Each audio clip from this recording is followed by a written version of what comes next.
Hey guys, my name is Voke and welcome back to my channel. If you're new here, please make sure you're subscribed because I do want to utilize my channel more this year. In today's video, I want to talk about how I got started working in the fashion industry. This is a question I literally get asked all the time, so I thought let's kick off the new year, bring the channel back, answer some of your guys' questions about how I got started, some of the pros and cons of working in the industry, what you guys should really know, and how you guys can get started. So I'm not here to waste nobody's time. Let's just get right into the video. So right now I'm signed to a talent agency here based in Dallas, Texas as an assistant stylist. Outside of this, I do put my own shoots together as a stylist where I collaborate with models and photographers to really just feed my creativity, and I also do personal styling. So the idea for me to become a stylist really just came to me when I was in college. At the time, I was modeling, I was a model, but there was this shift when I be putting fits together. I'm like, maybe it's the fits, it's really the fits. And ever since high school, I was always putting fits together, and I realized maybe you should be a stylist. And when the idea came to me, it never left me. This is relatable to anything.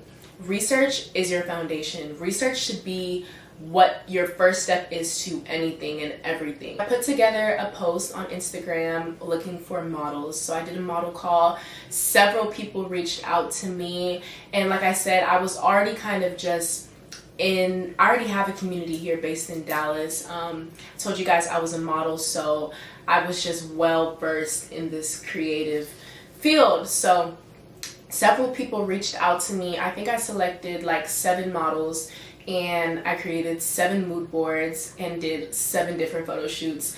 I took the pictures, I recorded the reels, and I styled them. Y'all, I was styling people outside of my trunk. Literally, if I can find a picture or video, I'll insert it here, but I literally set up my trunk super cute because we were on location. We were literally on location.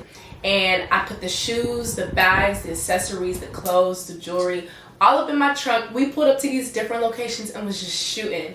Because step 1 is you need that portfolio. Similar to a job, your portfolio is your resume, and that's what you need to show people your work. So once I created my portfolio, I created a website as well for my work to be displayed, and I submitted to the agencies here based in Dallas, Texas, and the rest was history. I wish I could say that there was something else that you need to do, but it's that simple. You need to have something to show your work and put yourself out there in your community. And I've been putting myself out there in my community since I was in high school. I've been making a name for myself for as long as I can remember, and I'm still making a name for myself, and I'm not gonna stop. I'm literally not gonna stop, because that's what helped me get to where I am now. So next, I want to talk about some of the pros and cons of working in the field, just as there is in any other field. I would say some of my pros are I get to work with some really cool people who are creatives, and I get to go into work feeling very inspired, very motivated whenever I enter the building, because I'm like, wow, you made this a reality. You're really doing what you wanted to do when you was a kid. So being able to do that is really refreshing. I'm not even gonna lie to you, I really do enjoy that. Next is the freedom. You can make your schedule. I'm a freelance assistant stylist, so I really make my own schedule. I can book out whenever I want. If I want to take a month off, I can. If I want to take 3 months off, I can. If I want to take a year off, I can. So you really have that freedom. And I like to say I chose to have a career where my lifestyle created my career, not my career making my lifestyle, if that makes sense. And with that comes sacrifices, right? I wanted to have the time to, yes, work, but also feed this other side of me that loves to just explore and create. And it's not like you're working a standard corporate 9-to-5 job where you have a consistent paycheck. But I feel like right now I'm in a stage in my life, I'm young, and I know the money I make now is not the money that's going to make me be rich. Right now it's the skills. You get, it's the skills. I'm at an age where my skills are more important than my paycheck. And you have to be okay with being in that apprenticeship, that internship, or assistant or associate, junior level position while you're early on in your career. Like, 6 figures when you graduate, cool, you get, but like, you have to be okay with knowing where you are in life and knowing your trajectory. Like, slow and steady, let me say it again, slow and steady will always get you further in life than just fast. Like, literally, like, I'm content with where I'm at because I know that my future is bright though. Like, my future is bright. Like, my future is so bright. And yeah, so I decided, like, right now it's okay for me to have a lifestyle where my career is there, but I also have time to channel my energy towards other things I like. And when that shit came to me, I was content, because at first I'm like, man, like, I'm not like my peers who go to work every day. Like, I can maybe go to the gym in the morning or do this and that. And it was making me feel like sometimes I didn't even want to post I was at the gym, because I'm like, you're supposed to be at work right now. You're supposed to be at work. But whenever that shift came to me, that I realized, like, you're just in the earliest stages of your life. Like, you have the freedom to do this. When that shift came to me, I was a whole lot, like, felt a whole lot better about myself and what I was doing. So let's get into some of the cons.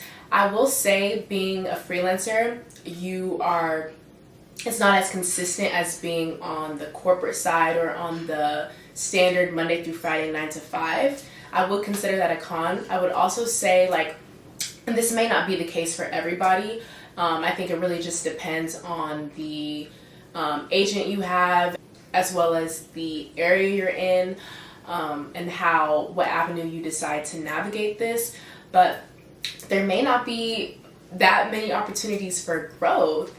I can say that there have been people assisting for far much longer than you're meant to assist, but I feel like if you know that you're assisting now but also doing other things in addition to that, you're not just stagnant and depending on like this, like, you can grow. You can really grow in the industry for sure. I see myself growing regardless of what I do, and I think that's just the type of mindset that you have to have going into this industry. I don't really have a lot of cons. Like, just some of the things that I've experienced being in the industry. I would say, if you guys want to get started, build that portfolio, submit to those agencies, put yourself out there in your community, network with people. That's big. That's really big. But like I said, do your research. Like, research is fundamental to anything and everything. I'm hoping to just explore this luxury field. So I don't want to say too much about it. Right now. Growing and developing my skills is more important than a paycheck. Like, a paycheck is gonna come, money is gonna come. Like, I have money to say this. Like, I feel content with where I'm at. So if you have that opportunity to explore your interests and passions, I would definitely say take it. You're young. You can only grow and learn. What's skeptics say?